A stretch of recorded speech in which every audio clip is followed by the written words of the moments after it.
4월 23일입니다. 자, 비트코인 일봉 모습 보면서 일단 오늘 들어온 속보 뉴스 먼저 전해드리고요. 자, 뉴스가 끝나면 비트코인하고 시바코인 제가 차트 분석 해드리도록 하겠습니다. 첫 번째 소식은 암호화폐 업계 단체가 SEC의 이 딜러 규정에 의의를 제기해서 텍사스에서 소송을 제기했다는 소식이 들어왔네요.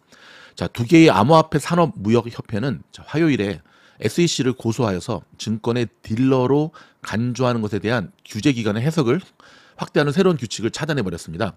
자, 블록체인 협회와 텍사스 암호화폐 자유연합은 텍사스주 포드웍스 연방법원에 제기한 소송에서 SEC가 증권 딜러를 규제하는 90년 된 법률과 충돌하는 불명확한 규칙을 채택함으로써 권한을 초과했다고 주장을 했습니다. SEC는 지난 2월 미국의 국채시장에서 중요한 유동성 공급원이 된 개인 거래자 및 기타 기업에 대한 보다 엄격한 감독 및 위험관리 통제를 강화하기 위한 목적으로 이 규칙을 채택했습니다. 이 규칙은 또한 주로 SEC가 다른 국제시장 딜러와 마찬가지로 엄격한 감독 및 위험관리 통제를 받을 자격이 있는 국제시장 유동성의 중요한 소스라고 부르는 독점 거래자를 대상으로 하는데요. 그러나 이번에 소송을 제기한 암호화폐 그룹은 소송에서 이 규칙이 명목상의 전통적인 금융시장의 참가자를 대상으로 하지만 이러한 혁신과 잠재적으로 성장하는 디지털 자산 산업의 상당 부분을 밀어낼 위험이 있다고 주장했습니다. 이 규칙은 개인의 거래 활동이 시장 유동성을 제공하는 효과가 있는지 여부에 따라 딜러를 식별하는 방식으로, 놀라지 마십시오 여러분, 1934년에 증권거래법의 법정 용어 딜러에 대한 SEC 해석을 확장한 겁니다. 소송에서는 비정의형 표준이 잠재적으로 암호화폐 산업 참여자를 포괄할 수 있다고 주장했는데요. 특히 이 규칙의 거래에 참여하는 다른 사람들에게 공개된 단일 장소에서 디지털 자산을 크라우드 소싱하는 유동성 풀에 수동적인 기여를 쓸 수 있다고 밝혔습니다. 자, 이 사건은 SEC 대변인 위원회가 행정 절차를 관리하는 당국과 법률에 따라 규칙 제정을 수행하고 법정에서 최종 딜러 규칙을 적극적으로 방어할 것이라고 말하는 것에 대한 대안이기도 하는데요. 자, 조 바이든 미국 민주당 대통령이 안건에 반대하는 소수적 소송 당사자들 사이에서 인기 있는 장소인 포드웍스에 제기될 SEC 판결에 이의를 제기하는 두 가지 사건 중에 두 번째 사건입니다. 법원의 두 명의 현직 판사는 모두 공화당 대통령이 임명을 했고요. 전국의 사모펀드 운용사 협회 등 사모펀드 운용 업계를 대표하는 단체들이 지난달 제기한 소송은 미국의 지방 판사 리드 오코너라는 판사에게 맡겨졌습니다. 자, 암호화폐 그룹은 자신의 사건을 해당 소송과 관련된 것을 표시했고요. 이로 인해 해당 사건이 할당될 수도 있다라고 한 것을 밝혔습니다. 자, 다음은 어제도 전해드렸던 리플 소식인데요. 자, 리플이 많은 매도가 있었잖아요. 그래서 지난 한 해 동안. 근데 그 이유 중에 하나가 리플이 SEC를 상대로 해서 부분적으로는 소송에서 많은 승리를 거두었지만 어찌됐든 그럼에도 불구하고 실적이 계속해서 저조하게 나오면서 사람들에게 불안 심리를 작용하게 되었고, 그래서 이제 매도의 모습들이 많이 나왔는데, 최근에 고래들이 이 리플 쪽으로 지금 많이 돌아오고 있는 시그널들이 감지가 되고 있거든요. 자, 그렇다면 대규모 투자자들이 리플로 돌아오는 이유가 뭘까요? 그렇죠. 제가 어제도 말씀드렸지만 지금 이제 기로점에 서 있긴 합니다. 하지만 마침내 알트코인에 대한 시장의 시각이 바뀌고 있다는 시그널이거든요. 시장이 붕괴되고 리플과 같은 알트코인이 거의 40% 정도의 손실을 입었을 때 사람들은 좀 더 저렴하게 구입할 수 있는 매수의 기회를 삼고 있었던 거죠. 자, 여기 좀 보시게 되면 이게 좀 리플의 모습인데요. 이렇게 급등 매도 물량 쫙 뽑아내고, 이게 이제 기술적 분석에서 자, 이런 모습으로 흘러가리라. 자, 이 영상, 이 화면을 한번 박제해 보시고요. 차후에 리플의 모습이 이 분석가, 이 차트 분석대로 이런 상승으로 갈 수 있을지를 지켜봐야 될 텐데요. 지금 분위기로서는 충분히 가능성이 높아 보입니다. 수급이 깡패이기 때문에 그렇습니다. 더불어서 지금 리플에 대한 시장의 센티멘트도 굉장히 좋아지고 있습니다. 자, 다음은 SEC가 현물 이더리움에 대한 결정을 잠정적으로 또 연기했다는 소식입니다. 자, 4월 23일 공지에서 SEC는 플랭클린 이더리움 트러스트의 주식을 상장하고 거래할 수 있도록 허용하는 규칙 변경 제한을 승인하거나 거부하는데 좀 더 많은 시간을 필요로 한다 하면서 결정 연기 기간을 연장해 버렸습니다. 자, 위원회는 6월 11일까지 이더리움 ETF에 대한 결정을 재평가해야 되면 추가로 45일이 더 소요된다라고 밝혔습니다. 자, 많은 시장의 분석가들은 SEC가 여러 자산 운용사의 신청 마감일인 5월에 미국 거래소 상장 및 거래를 위한 현물 이더리움 ETF를 승인할지 거부할지에 대한 최종 결정을 내릴 것이라고 추측을 했습니다. 지난 3월에 블룸버그 ETF 분석가 제임스는 이더리움 ETF 신청이 결국 거부될 것이라고 예상한 적이 있지요. 자, 좀 더 지켜봐야 될 것 같습니다. 자, 많은 사람들이 반감기 종료 이후에 비트코인의 움직임에 대해서 지금 주목을 하고 있잖아요. 자, 그런 가운데 여러분 조 버넷이라고 하는 사람이 있습니다. 비트코인 금융 서비스 회사인 언체인드의 연구원인데요. 자, 최근에 이 코인 텔레그래프와 인터뷰에서 굉장히 그 질문과 답변식의 흥미로운 보고서가 하나 나왔거든요. 한번 살펴보도록 하겠습니다. 먼저 질문자가 암호화폐 업계에서는 반감기의 영향에 대해 많이 이야기를 하고 있지만 암호화폐에 관심이 없는 일반 사람들에게는 이것이 아마도 이상하게 들릴 것입니다. 비트코인 반감기에 대해 일반 소매 투자자가 알아야 할 가장 중요한 것은 무엇이라고 생각하나요? 자, 여기에 대한 버넷의 답변은 자, 블록 84만, 일시, 백, 천만, 10만, 84만 의 블록체인 비트코인 블록 보조금은 프로그래밍 방식으로 6.25 비트코인에서 3.125 비트코인으로 감소합니다. 반감기를 거치며 감소한다는 거죠. 어떤 정부나 회사, 어떤 집단도 비트코인의 공급 일정을 변경할 수가 없고요. 자, 규칙을 변경하면 간단히 분기해서 다른 네트워크를 만들 수가 있는데 비트코인은 최고의 금전적 특성, 뭐 휴대성, 내구성, 뭐 분할 가능성, 대체 가능성 등을 갖고 믿을 수 없을 정도로 공급 한도가 부족하기 때문에 최고의 화폐입니다. 뭐 이제 비트코인 조금 공부하신 분들 이 답변이 뭔지 아시겠죠. 즉 반감기는 예측이 가능하고 불변하지만 투명한 통화 정책을 확인하는 체인의 또 다른 블록일 뿐입니다. 라는 답변을 하게 됩니다. 자, 다음 질문입니다. 자, ETF는 비트코인 가격을 뒷받침하는 역할을 한다고 알려져 있지만 자, 어느 시점이 되면 ETF 보유자는 포트폴리오 조정을 위해서 결국은 매도자가 되어서 비트코인의 가격에 영향을 미치게 되는데요. 자, 언체인드의 초점을 고려할 때 비트코인의 가격 변동성에 관해 투자자들과 어떤 유형의 대화를 나누고 있습니까? 자, 여기에 대한 버넷의 답변은 언체인드는 장기 비트코인 보유자를 위한 금융 서비스를 구축하도록 설계되었습니다. 비트코인의 경우에는 짧은 기간 동안 보유하지 않는 것이 가장 좋습니다. 대신에 수년간 저축하려는 자본을 비트코인에 할당하세요. 장기 투자라는 얘기죠. 자, 이를 통해 단기 변동성을 무시하고 장기적인 자본 이익에만 전적으로 집중할 수가 있습니다. 자, 다음 질문은요.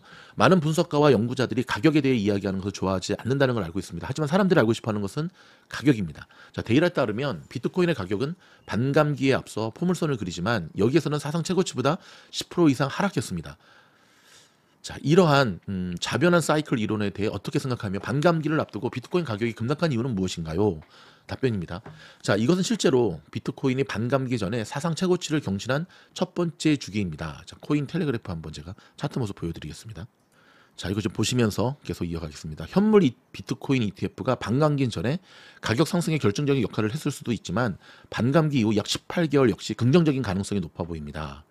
제 생각에는 비트코인의 가격이 전통시장에서 매도세를 보이고 있는 것 같은데요. S&P 500 지수도 하락하면서 이 영향을 받은 것으로 보여집니다. 즉 비트코인은 글로벌 유동성의 척도입니다.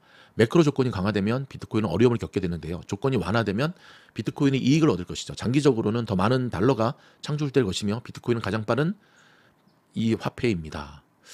그렇죠.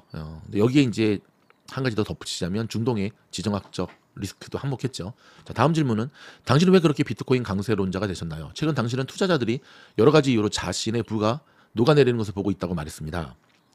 답변은 인류가 비트코인 외부에 저장된 모든 부는 그 가치가 떨어질 수도 있습니다. 세계가 15조 달러 상당의 금을 보유하고 있다면 기업가들은 더 많은 금을 채굴하는 방법을 알아낼 것입니다. 만약 세계가 300조 달러 상당의 부동산 자산을 보유하고 있다면 기업가들은 더욱더 많은 주택을 짓는 방법을 알아낼 것입니다. 자, 이런 관점에서 볼 때 비트코인은 가장 뛰어난 금전적 특성을 지닌 자산으로 비트코인에 아무리 많은 부가 축적되어 있어도 녹지는 않습니다. 지금까지 우리는 현대의 부를 누출 없이 시간을 통해 이전할 수 있는 적절한 자산을 갖지 못해 왔습니다. 자, 다음 질문은요. 언체인드의 잠재적 투자자가 비트코인에 할당하기 전에 극복하거나 확신해야 되는 가장 큰 심리적 장애물은 무엇입니까? 답변은 비트코인을 금고에 저축하는 것을 고려하는 개인과 기업은 비트코인이 단기적으로 빨리 부자가 되는 계획이 아니라 장기적인 저축이라는 점에 유의해야 합니다. 되게 중요한 말이죠. 많은 사람들이 코인을 하는 이유 중에 하나가 단기적 부의 축적이거든요. 그렇죠? 24시간 돌아가는. 하지만 오늘 이 버넷은 그게 아니라 오히려 장기적인 저축 쪽으로 가야 된다고 이야기를 합니다. 비트코인을 보유하고 있다면 수년 동안 보유하고 극심한 변동성을 예상할 준비가 되어 있어야 합니다. 흔들리지 말라는 얘기죠. 자, 마지막 질문은요. 반감기는 끝났고 비트코인은 올해 58%가 상승했습니다. 투자자들이 비트코인의 포지션을 취하기는 너무 늦었다고 생각하시나요? 답변. 반감기로 인해 비트코인에 대해 다시 생각하게 되었고 비트코인이 어느 정도 쌓이기 시작했다면 가능한 가장 안전한 방법으로 비트코인을 보유하고 있는지 확인할 필요가 있습니다. 자, 함께 보관하는 것은 단일 실패 지점 없이 비트코인을 보유할 수 있게 해주기 때문에 비트코인을 보유하는 가장 좋은 방법인데요. 모든 비트코인에 대해서 자 블랙락을 신뢰하지 말고요. 단일 기간이 코인을 잃어서는 안 된다는. 그러면서 이제 본인의 이걸 이제 자랑하네요. 언체인드는 이 문제를 해결했다라고 합니다. 자, 여러분 이 인터뷰가 여러분들한테 좀 많은 생각할 거리들을 좀 던져 줄 수 있게 되기를 바라겠습니다. 자, 그럼 바로 이어서 자, 차트 분석 해드리겠습니다. 자, 오늘은 비트코인하고 시바코인. 자, 비트코인은 어제 말씀드렸던 대로 데일리 기준으로 저항선이죠. 21일 이동 평균선이 강한 지금 저항선으로 자리 잡고 있는데 보시다시피 지금 색깔을 살짝 바꿨습니다. 파란색이 좀 안 보이는 것 같아가지고 약간 여기 보랏빛 나는 여기 블루 라인으로 바뀌었는데 자 여전히 지금 여기를 뚫기 위해서 지속적인 지금 모습을 보이고 있는데요. 자 1시간 봉으로 보면 자 보십시오. 이미 1시간 봉은 21선, 51선도 다 지금 뚫어버린 이 모습이거든요. 그리고 여기 보면 최근에 굉장히 좋은 안정적 추세예요. 색깔을 좀 바꾸겠습니다. 녹색으로 바꾸겠습니다. 보면 최근에 비트코인 상당히 이렇게 안정적인 턴어라운드 추세 전환을 하면서 상승을 이어가고 다시 한번요. 오랜만에 그러니까 잘 안 그어지네요. 이렇게 지금 이어가고 있습니다. 변함없이 비트코인은 데일리 기준으로 20일 이동평균선의 저항선을 뚫어내느냐의 부분이 달려 있는데요. 자 시장이 지금 이번 한 주 동안에 굉장히 많은 부분들에 대해서 시장이 좀 관망하는 모양새잖아요. 오늘 지금 녹음하는 시간이 화요일, 오늘은 이제 테슬라의 실적 발표가 있는 날인데 지금 장 끝나기 2시간 전이거든요. 미국 서부 시간으로 11시인데 자, 어제에 이어서 기술적 반등이 계속 이어지고 있지만 이게 이제 찐 반등이냐 뻥 반등이냐는 이번 한 주가 지나야지만 명확해질 것 같은데 그 부분에 대해서 오늘 코인 시장, 코인 ETF는 다 비트코인 ETF는 다 푸른색을 보여주고 있지만 굉장히 조심스러운 모습을 보이면서 하지만 상승의 추세를 계속 이어가고 있는 것으로 보여집니다. 여러분 통상적으로 여러분 아시겠지만 이렇게 에너지를 모아가는 기간이 있을 때는 나중에 또 큰 움직임 한번 준다는 것 기억하시고요. 큰 움직임을 주게 되면 단기적인 저항은 66,952가 나오고요. 두 번째 저항이 이제 67,000 나오고 마지막이 전고점이 되겠죠. 67,209입니다. 자 그러면 다음은 자, 두 번째 볼 코인은 시바코인인데요. 저희 미코인에서 비트코인을 그 지수 나스닥 지수 같이 기준선으로 잡고 시바코인을 본격적 트레이딩 코인으로 지금 들어가고 있는데요. 여기 보시게 되면 계단식 상승으로 굉장히 잘 올라가고 있어요. 뭐 시바코인의 역사를 보시면 아시겠지만 이때가 굉장했죠. 이때가 벌써 몇 년 전이냐면 2021년 10월 말이었어요. 21년. 그로부터 2, 3, 4, 3년이 채 안 됐을 때 한번 큰 움직임을 이때 줬죠. 이때 300% 정도 상승하고 지금 매도 물량을 좀 받아내고 다시 여기서부터 이제 추세를 전환시키고 있거든요. 그래서 최근에 계단식 하락을 끝내고 오히려 계단식 상승으로 분위기가 턴 어라운드 되고 있는 모습인데요. 역캐쇼리 등장했습니다. 역캐쇼리라고 하는 건 바로 이렇게 헤드앤숄더의 역모습이라고 할 수 있죠. 그래서 이렇게 레프트 어깨, 헤드, 그다음에 이렇게 숄더 이겁니다. 이렇게 사람 얼굴 이렇게 그렇게 되면 결국은 이 상승이 이런 식으로 이렇게 이어지는. 자 계속해서 말씀드리지만 이 저항 라인만 뚫어내면 되는데요. 시장이 이제 지금 에너지를 축적하고 있으니까 분위기 반전에 성공했다고 하는 거 굉장히 중요하고 저희 미코인과 함께 시바코인으로 또 한번 부자 됩시다. 고맙습니다.